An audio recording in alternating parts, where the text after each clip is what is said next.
But just wondering, Kyrie has obviously been to the finals before. He's won a finals. How much have you learned from him just going through these playoffs and the way he performs in these games and throughout this partnership you've formed? A lot.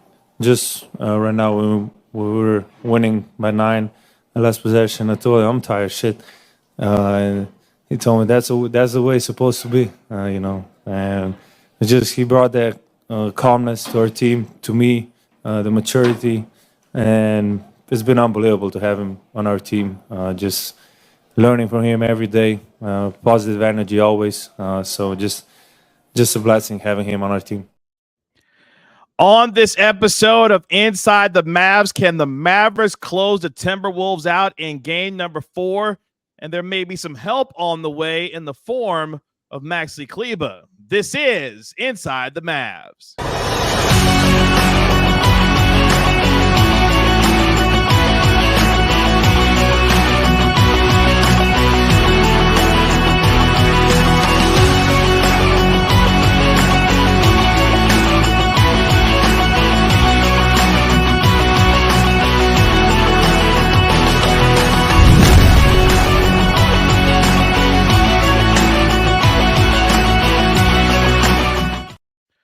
Welcome to Inside the Mavs, presented by Aura. I'm your host, Kevin Gray, Mavericks Pre and Post Game host in the Dallas Mavericks Radio Network. Appreciate you joining me here for the latest episode of Inside the Mavs. Make sure you download and subscribe to the podcast wherever you get your podcast for free. Give it a 5-star rating, write a review for it while you're there.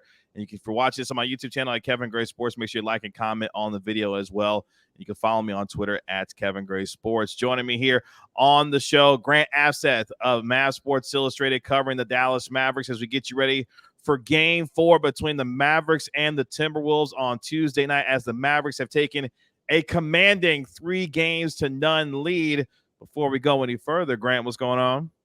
Not much. Definitely, excited to talk about how this series has gone. Being up 3-0 is something that the Mavericks haven't had happen for them since their 2011 finals run, I believe, when they were up 3-0 against the Lakers in the conference semifinals. So been a long time since they've had a position of like a commanding position of this kind, and doing it right before the finals against a team like the Timberwolves is definitely a highly impressive accomplishment for sure.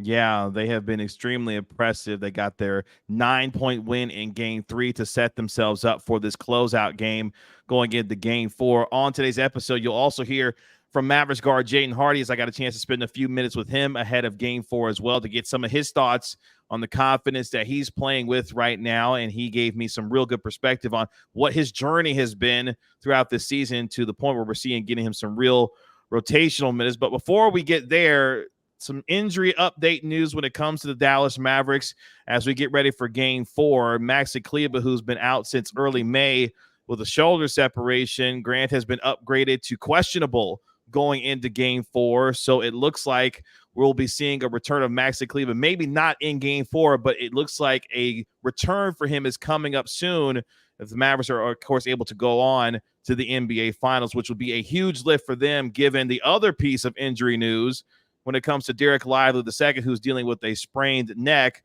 It's looking like he will miss Game 4, according to Chris Haynes of Bleacher Report. But at the same time, his game time status hasn't been officially determined yet, but it's leaning that way. How important is that, though, with the return of Maxi Kleber seeming close, especially in light of the news with Dereck Lively moving forward here? Yeah, for sure. And I think with the gamesmanship usually of injury reports for the postseason, you kind of got to lean more into your ability to kind of count cards in a sense and look at the actions as opposed to the words or lack of words that teams kind of give you with the injury information. And just looking at today, with Dereck Lively, he wasn't even on the floor for practice. That's a very bad indication of participation for a game the next day. That's not necessarily a rocket scientist perspective on that one.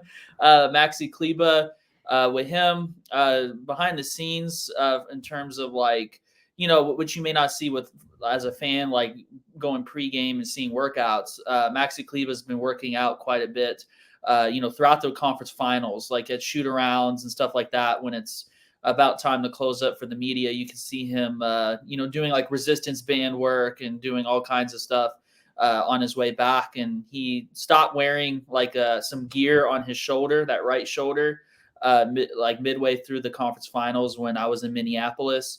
So that was a good indication that he's getting closer, but we hadn't seen him shoot jump shots to that point yet. So it was kind of hard to indicate, is this mostly cardio work? Is he shooting yet? But at today's practice, before they put out that injury report, we were able to see him shooting jump shots, which is obviously a great indication of potential return. So usually with these guys being upgraded, a lot of it has to do with conditioning. So that's where that Minnesota information kind of ties into it, where, that cardio has been kind of, been part of the process getting towards game 4. So whether he plays or not, definitely seems very close to returning.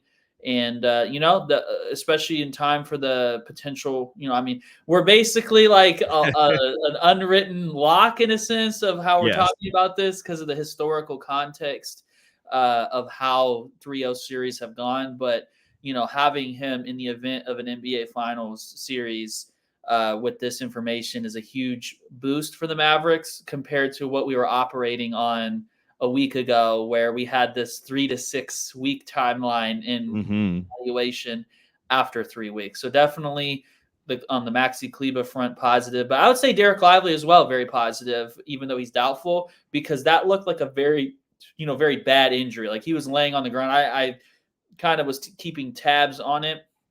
He was on the ground for a good 3 to 4 minutes. It took a while, and that he looked, woozy, walking off the court with help from, a teammate as well. I think Markieff Morris. So definitely the better of the outcomes being a neck sprain instead of having concussion or anything like that listed. Yeah, that was huge for him not to be in concussion protocol, because that we're talking about a different set of circumstances in terms of having to clear and go through the test to be able to get back onto the floor.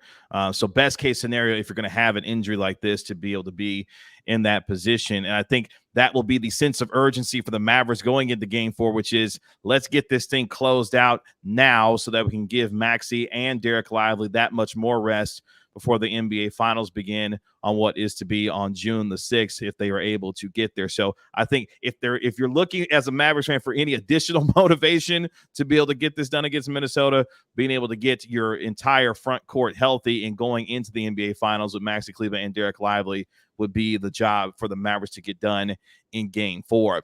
More on game 4 as we talk about some of the highlights from game 3 that must continue to go into game 4, especially with Luka Doncic and Kyrie Irving, and particularly on the defensive end, what the Mavericks were able to do to shut down Minnesota in game 3. That also has to continue in game 4. But before we get there, let's hear from today's sponsor of our video and our podcast. Let's hear from Aura.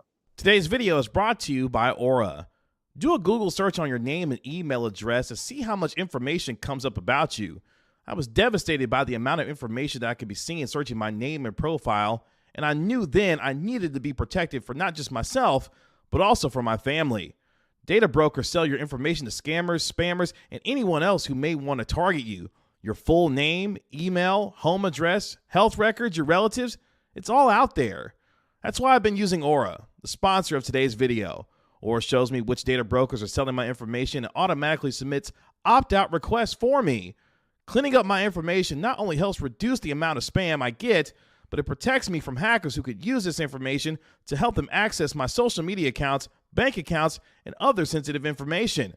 Aura also does so much more to protect me and my family from online threats that I can't see. It's really easy to set up, so I don't have to download several different apps to get things like antivirus, VPN, password management, parental controls, identity theft insurance, and more. I get everything at one affordable price. You may already have one of these tools already, but not having Aura is like locking the front door and leaving the back door wide open. Aura is always on, doing the hard work to protect me and my family so I can focus on other tasks with peace of mind. I value my privacy and I value yours. You can go to aura.com/Kevin Gray to start your 2-week free trial. Please see the link in the description.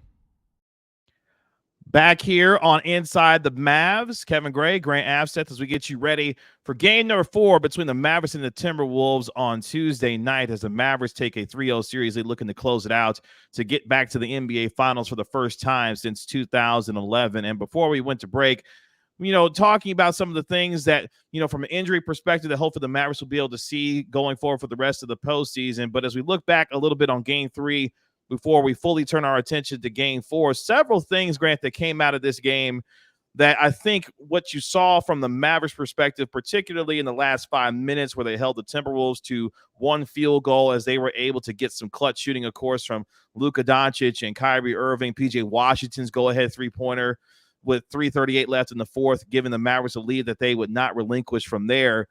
But it was Luka Doncic's defense in game 3 that was really a massive story as well.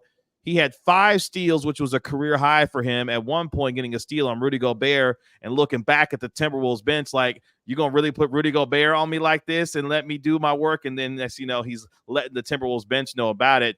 But for you, though, that was something that stood out for you particularly, not just the steals, but also sacrificing his body and putting his body on the line for his team in game 3 as well. Yeah, being able to take a charge on Anthony Edwards, for anyone, that's not an easy thing to mentally commit to. That's a freight train running right at you.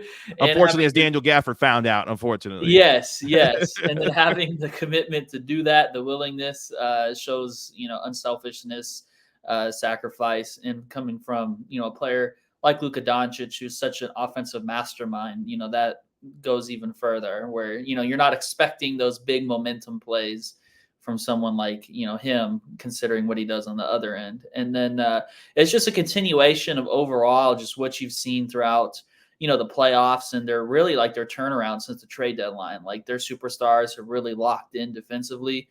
He's had some memorable plays in the highlight reel throughout the series, including Minneapolis coming up with that clutch time block or steal, however it was recorded, yes. Blowing up that lob, really reading how Minnesota was trying to, put him in a bad spot as that low defender by running that flare screen for Karl Towns, and then trying to, test whether Luka was going to overcommit to the roller or how they were going to be able to handle closing out. And then, Kyrie Irving was part of that play as well. He made the initial closeout, and then the play eventually became Mike Conley driving, throwing a lob that Luka read. And that's why, like with Kyrie and Luka being able to be such an impactful defensive presence is such a big element of this team, because their recognition and their instincts are so great for basketball, period. Like, it's kind of a simple way to put it, but they can read the game there so well, because they're the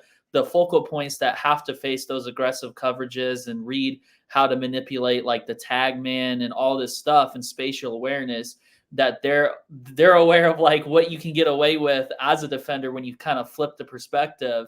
And, when they're fully committed to that and able to do it from an energy standpoint, because that's really where it comes from, is the energy. If you have to give so much because you have backcourt injuries, it's harder for Luka to leave it all on the line. But with this team, having more depth around him and having, rim protection and versatility, he's able to really lock in when it matters most. And we've been able to see that. And that's been very impressive. And no wonder why they are on the verge of making the NBA Finals.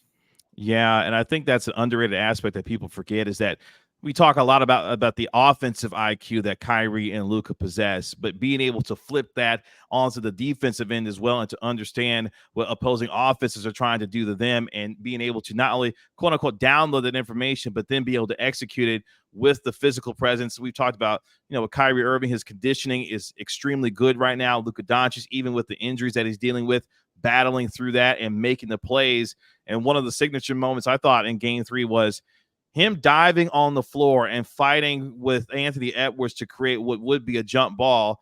And then, as the basketball gods would have it, Luka didn't necessarily win the tip, but Anthony Edwards tipped it to the Mavericks. But that play doesn't get made unless Luka Doncic puts his body on the line and gets on the floor to try to make that happen. I think that's just another example of just what this team has done to be able to be in this position because they're doing all the little things, whether it be winning 50-50 balls, being able to get some of those hustle plays, but it's being led by their superstars and Luka Doncic and Kyrie Irving. And if they're going to do it, the rest of the guys have to follow as well in that way.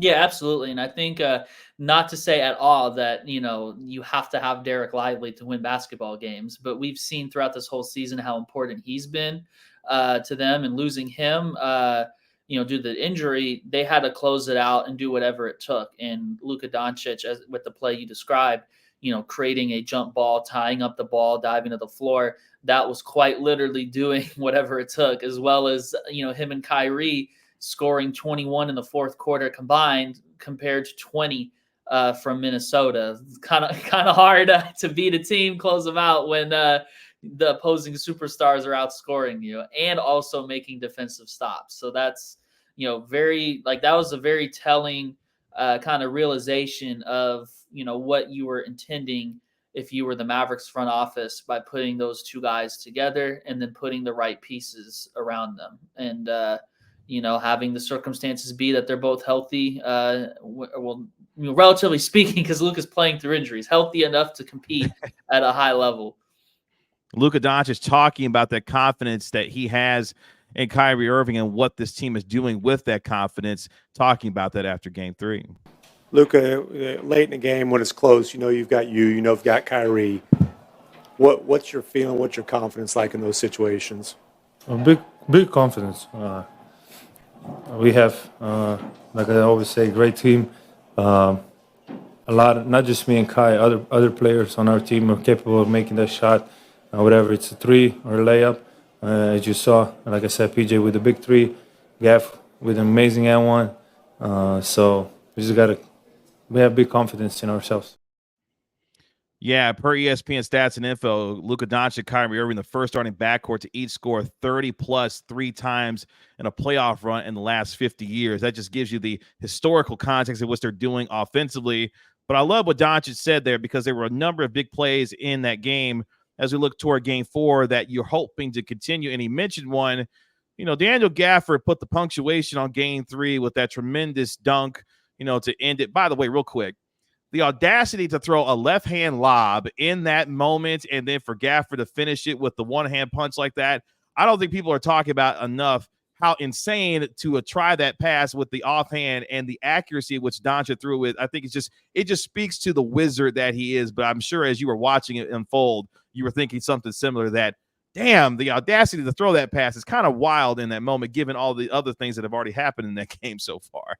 Oh, yeah, and then I was lucky enough to be on the opposite side of the court, like kind of in the 100 level during that play, and I actually recorded that one and posted it, like the lead up to it, where he's being checked by Jaden McDaniels, and then from the start, and then after the play, his focus was on, in true Luka fashion, letting the Minnesota Timberwolves know, who did that to them, Yes. knowing that was essentially the. I have it right here, 114-105, 34.8 seconds left. That was, you can probably call that the dagger. And then it was cool, too, because, Gafford was so excited. I'm kind of giving a play-by-play here because I have it running here. And then, Luka and Kyrie embrace each other. And then you can see Kyrie literally dapping up every player that was on the court. It's something that he really takes pride in. And, then Luka is letting the Timberwolves know, what you saw is what you saw. It did happen, especially with the little shimmy that he gave after the play was over with as well. But, I mean, again, that's the confidence in which this team is playing with. And I highlight that play because, going into Game 4 without Derek Lively, most likely, Gafford is going to have to be a huge part of this. And you saw the block that he had on Conley that led up to that dunk to seal it for the Mavericks, in Game 3. They're going to need him to stay out of foul trouble in Game 4 because they're going to be undersized with Dwight Powell having to play some minutes. He played nearly 8 minutes in Game 3. To me, that's going to be my biggest X factor is Daniel Gafford's ability. He's got to stay out of foul trouble to be able to be in there a lot, given the fact that at times Minnesota really started to get downhill a little bit. Even when Gafford was in there without some of that paint resistance, they're going to need Gafford in Game 4 to really be on the floor as much as he can to deal with Anthony Edwards and other guys trying to get downhill to get to the rim and try to get to the free throw line as well. Yeah, absolutely. And I thought something that was very interesting that Jason Kidd mentioned after the game was how the team was prepared to run, Gafford and PJ interchangeably as fives down the stretch if they needed to. So as much as we talked about this whole series with the mental, mindset of having both Gafford and Lively available, that was still a matter of, importance of PJ Washington avoiding foul trouble too under those circumstances. But now that you take out, Lively most likely for game 4 at the minimum, then PJ Washington's foul trouble becomes insurmountably more important as well too. Yes. Where if he's not on the floor, period, that depletes your versatility on the wing. But if you are going to entrust him to play the 5 in stretches as they have done, at times, not only this postseason but the season in general, then it's even more important that he avoids foul trouble too. So definitely going to be interested to see how they handle the minutes at the 5 during the that game 4, because as you mentioned, like Powell played spot minutes, filling in as well too. And it's going to be interesting because there are times during the game where you're going to get like a 5-out offensive look from Minnesota where they're putting Cat and Naz Reid together, and that's when Anthony Edwards really, as you mentioned, came alive attacking the rim, and he had that that series of plays, attacking down, not necessarily getting all the way to the rim later in the game, but when he was getting to the rim for finishes in the second half, if I remember correctly, there were like some pretty simple sequences where he was able to take advantage of having that 5-out as well too. But definitely was aggressive attacking whether it was 5-out or not. But you're going to need the versatility defensively that PJ Washington can provide. But then also you got to match size for size when Rudy Gobert is out there, and you're already giving up size with Gafford against Gobert. So you can't give up even more size by not having Gafford available for those situations. Yeah, Anthony Edwards erupted in that third quarter, and it felt like the momentum of the game was turning toward the Minnesota Timberwolves with the way that they were getting and attacking, the Dallas Mavericks in the paint area. But at the same time, that's been a theme of this series. These teams have made big runs against each other, but the Mavericks have been the team that's played with the most poise down the stretch, especially in the fourth quarter.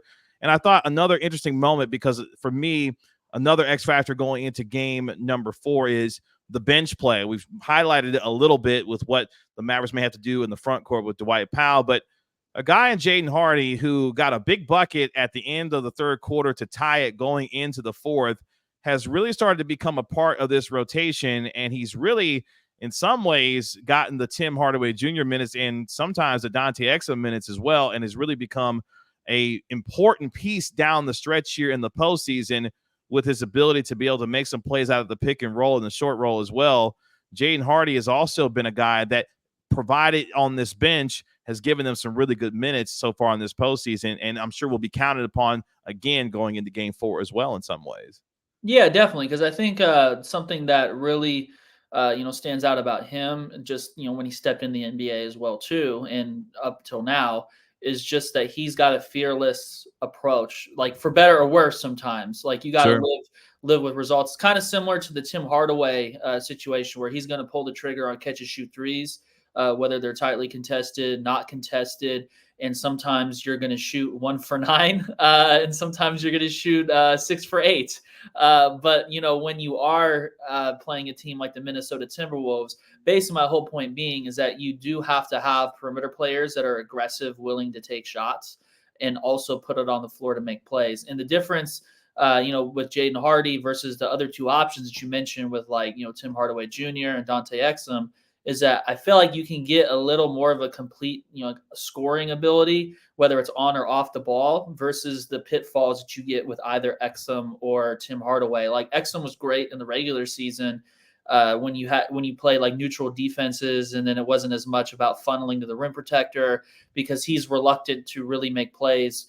Getting to a short range jumper or, a floater or finishing through contact in the postseason. I think he's really focused, with my guess, is making the right basketball play. And it's also not necessarily his game. He's more of a distributor. So that becomes kind of an issue if you're pausing on the catch on the perimeter and, you need to have the ball popping around the half court, and you need guys shooting the ball when the shot's there. that kind of stalls out the offense a little bit. And with Tim Hardaway, it's kind of the opposite, where he's someone who's, going to take those shots. He's as the season's gone on, he has gotten better about, making the extra pass. So it's not to say that like he's like reckless and he's just chucking horrible shots. Like I kind of described it in an unfair way so far, but like just the general point being that like with his skill set, he's more of that catch and shoot player, and there is value in that aggression, but he's also not as talented of an off the dribble option. So you kind of need that combination of the aggression, willingness to take the corner three or just to catch shoot three in general, but also the ability to put it on the floor and get to the rim. Like Jaden Hardy has had some really impressive, not even just this series. He's finished through Chet Holmgren for and ones and just finishes off the glass in general. He's been fearless against Rudy Gobert, and also the ability to get to a floater.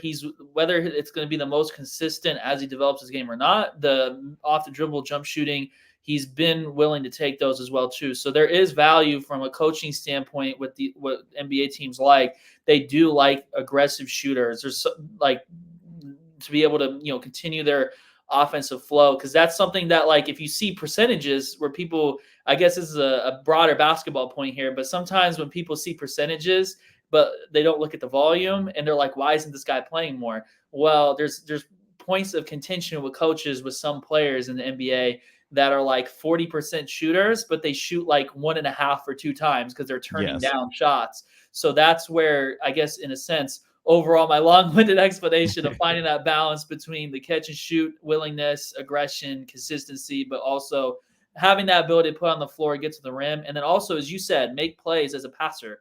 Like he's had some pick and roll reads that are, very helpful. If you're running actions where you're trying to use the gravity of your superstars as spacers, but then also put, double drag screens. They love running that for Hardy. Having like basic reads, he's being more accurate in his passing. He's making good reads. And these are all things that they've really emphasized in his development. And I've actually asked him throughout this whole season about like, his comfort level and progression initiating the offense, because he's not naturally a point guard, but they've been working on him, commanding the offense, like getting players in the right spots and being trusted with that. And I thought Luka did a great job in this game of trusting Jaden Hardy. No better example than the 4-time Defensive Player of the Year having a switch on Hardy. And Hardy's kind of like thinking, yo, Luka, is it time to cook? And he says, you got it, man. You got it. Go cook. And then he draws the foul. And like, that's a major sign of not only the trust that Luka has in his team, but also Hardy's fearlessness and the trust that the team, like the coaching staff, the broader team as a whole, has in his, abilities. I had a chance to spend a few minutes with Jaden Hardy on some of that as well, because before I get to Hardy and hear from him, it's kind of wild.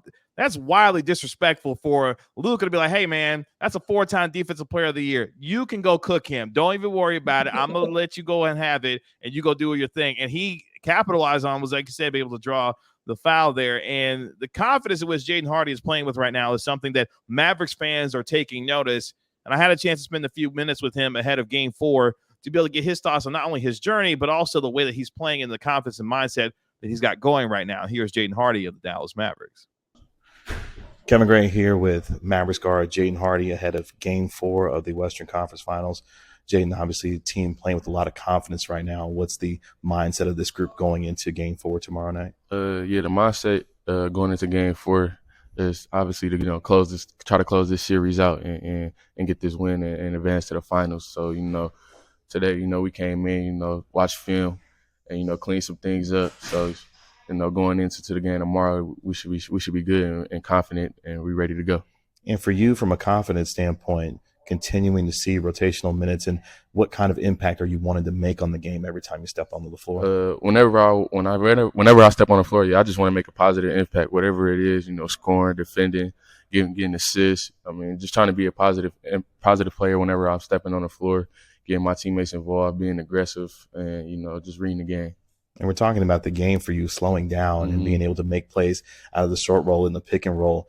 what kind of confidence you have in making those plays and those reads, knowing what you've been able to do to affect the game in that way. Yeah, I'm very confident in making those reads. Like I said, when it comes down to watching a bunch of my film and, just trying to read the game when I'm out there. So things are starting to slow down and I can see the floor, and I feel like it's getting easier for me. So yeah, and you've been working on that throughout the course of the season. Mm-hmm. What's that process been like for you to be able to now showcase that, especially on this stage here in the Western Conference Finals? Yeah, like you said, I've been working on that, and it feels great for me to finally, show it out here in the Western Conference Finals. So. And for you now going forward for this team, what's the mindset and approach for not just what you want to do, but how you guys approach going into the game, knowing what's on the line going into game 4? Yeah, going into the game, we want to come out, with energy, aggressive. We know it's not gonna be easy. Know they're not gonna go away easy.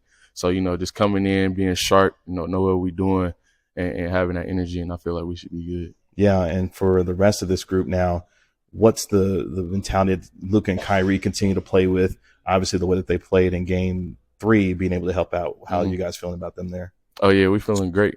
About Luka and Kai. They're ready to go. And like I said, just coming out going to the game tomorrow, we want to come out with energy, playing with pace, and being physical. And I feel like we can do that. What's the message you have for Mavericks fans about what kind of energy you want them to bring going into Game 4 with what's on the line in Game 4 there? Yeah, for the fans, we need y'all to come out with lots of energy, to get us going. We're gonna need y'all, so it's gonna be fun. Last one for you now with the opportunity that's in front of you. Can you kind of just go into the journey that you've been on to get to this point, to be contributing in this moment, and what has gone through your mind to be able to have that confidence to know that you were going to get those opportunities at some point? Yeah. For me, it's been a long journey from playing in the G League and from not playing to getting minutes now in the Western Conference Finals. So it's great. It's been a long journey. It's been a grind.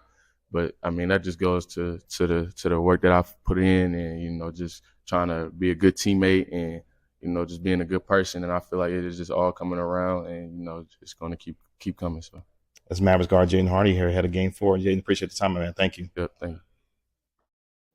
So appreciate Jaden Hardy for spending a few minutes there, and you could tell he's playing with a lot of confidence, and the Mavericks have shown that confidence in him going into Game 4. Before we end our show today, as we look ahead to Game 4 on Tuesday, one of the things that we saw, Grant, is the fact that it feels like the Timberwolves threw the kitchen sink at Luka Doncic in Game 3, with the amount of coverages that they saw from in giving him, whether it be blitzing him, being able to switch off of blitzes, trying to hedge, trying to play drop. Like, they pretty much did everything that they could to try and stop Luka, or at least contain him. And Luka continues to just solve everything that the Timberwolves have thrown at him. What did you notice about what the Timberwolves tried to do? And more importantly, how Luka had an answer virtually for everything that the Timberwolves did that can continue going into Game 4 for the Mavericks? Yeah, I think the biggest thing is Luka is such a fantastic, poised offensive player against double teams in ways that you're just not used to seeing. Whenever you're a defensive team trying to just take a player out, being 6'7", with length and patience and just a mastery for making reads, being able to make live dribble passes with one hand that most players wouldn't try, and then being able to manipulate, be at such a higher plane of reading the game where you're not just thinking about how do I get the ball in my hands, but I'm going to drag the 4-time defensive player of the year who's 7 foot whatever with a 7'9" wingspan. I'm going to drag him this way and then look off the weak side tag man and pass someone open. I thought they were more willing to give up the corner. That's when you're really vulnerable to Luka, is when you're really willing to give up those passes a corner, because he's so fantastic at making those deliveries. And most importantly, the Maverick shooters made them pay for leaving them open. Derrick Jones Jr. going, 3 for 3 in the right corner. They went 14 of 28 from downtown, making them pay for getting that, the ball out of Luka Doncic's hands. And I think that's huge for them going into Game 4 too. Oh yeah. And then you remember, and I think the attempts wise, it was only 4 in Game 1. They were really committed to staying home on the corners. So now you're getting the Timberwolves to break from their base identity, what they want to do, which isn't an extreme statement, because that obviously is what happens with every team when you get further into a playoff series. But it's how further or how far do you stray away from your core identity? Well, when you have Rudy Gobert having the blitz and commit to it and hold it, out in space, that's not the base identity of what you want to do as a defense. That's what makes you special. If you're the Minnesota Timberwolves, is having Rudy Gobert in the paint, protecting the paint, not being like dragged around by Luka Doncic, doubling the ball, blitzing, and hedging and recovering and all that. Like that's at a disadvantage, because this is where I also have a little bit of an issue with some people that kind of simplify it to be like, oh, Rudy's a liability or whatever. The problem with it is that when you have Rudy out in space, you're having people like Anthony Edwards, Naz Reid, and Karl Towns. They're responsible for the players in the corner and making low man rotations. And they've been really awful at that in this series. Like they're just not good at it. And that's where their problems are, really. Like right now, is Luka's able to kind of pick them apart repeatedly, because when your solution to stopping Luka is, all right, we're not going to let him score as much. Let's get aggressive, not letting him get to spots. How do we do that? Well, we're going to blitz. We're going to double. We're going to hard hedge, all that stuff. Well, now he's going to become Luka the passer and pick you apart by just reading the game.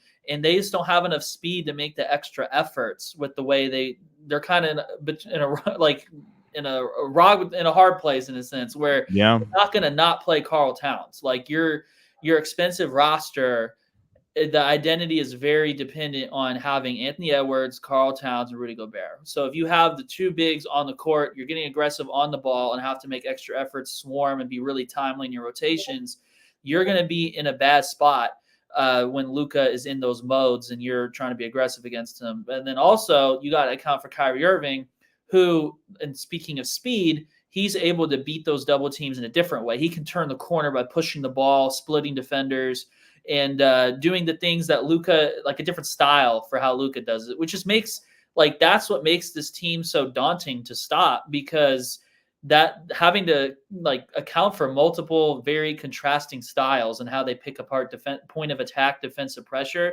while having the ability to basically manipulate the tag man, all that stuff, makes it really hard to close possessions. Because what we saw, not even just with the corner shooting, as you mentioned, and was a very, very significant factor, but there was a stretch where Derek Lively got 3 straight dunks. Yes. And it was Luka accepting the double, staying patient, reading the game. And then there was a sequence where both wings out of the corner made plays. Like one attacked downhill, got it to the other corner, and then it was a redrive, and then it was a drop-off pass to Lively for a dunk. And that was a play that really stood out to me, because it's just a completely different reality than what the Mavericks were living in their other conference finals run with Luka, where you had guys like Dorian and Reggie Bullock in the corners who would maybe stall on the catch in the corner, and then kind of be in a dangerous situation where they don't really have a fluid response for getting late clock touches in the corner. So definitely a sign of being able to check a lot of boxes of different styles when you can redrive, you can hit the corner 3, and most importantly, have that play finisher in the paint, where like dunks seem very simple, but like the build up to them, it's not only demoralizing to give up, but like when you have a 7-footer with the quick jumping ability and the length that Derek Lively has, and then also, Gafford's obviously a lob threat as well too. Like you can't leave the dunker spot, or you're going to be in a very dangerous position. And so having to account for not getting beat on closeouts on the perimeter when those, PJ Washington and Derek Jones are hitting threes, with also accounting for, 2-with-1 situations out of the dunker spot.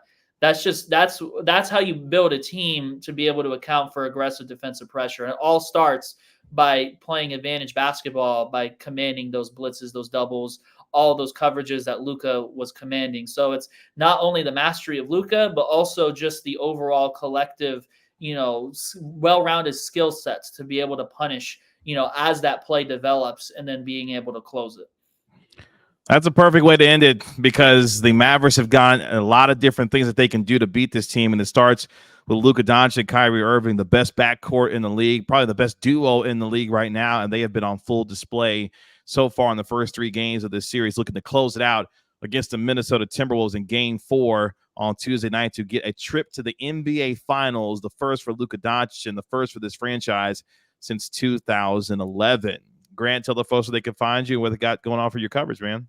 Well, before I get into that, I got to say that sounds a whole lot better than, hey, Grant, go to Chicago for the draft lottery. And let's see if the 10 spot, if the ping pong balls bounce in your favor and move up. And if you can get Wembanyama, that's a lot. That's a and great then you point. stay in place at 10. It's a lot more entertaining to hear one more win from the NBA Finals. That's a great but yeah, point. this coverage, you can find a lot of written content on SI Mavericks page. It's si.com/NBA/Mavericks.